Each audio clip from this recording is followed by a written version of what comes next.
ఇది ఓ చెట్టు కింద చిన్న ప్రపంచం. చిన్న చిన్న ఇల్లు, ఆకులతో కప్పిన బడులు, పూలతో చేసిన బట్టలు. అక్కడే మన చిన్ని కూడా ఉంటాడు. చిన్ని రోజూ ఊరంతా తిరుగుతూ అందరినీ చూసేవాడు. ఒక్కరికి వాళ్ల ప్రత్యేకత ఉంది.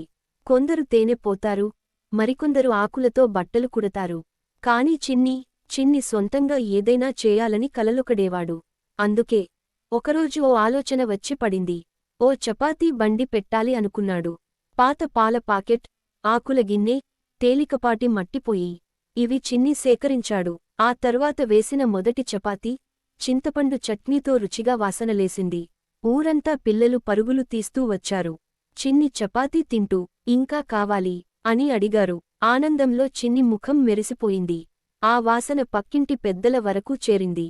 ఒకవేళ రుచి చూదామని వచ్చిన వాళ్ళు చిన్ని చపాతీ రుచి చూసి ఆశ్చర్యపోయారు. ఇది ఊరంతా అందించాలి అని అన్నారు. ఒకరోజు ఊరంతా వర్షంలో తడిసిపోయింది. అయితే చిన్ని మాత్రం తడిసిపోతున్న తన బండిని పెద్ద కవర్తో కప్పేసి వేడివేడిగా చపాతీలు వేశాడు. ఒక చిన్న కల ఊరంతా ఒక్కటయ్యేలా చేసింది. ఇది మన చిన్ని చపాతీ బండి కథ.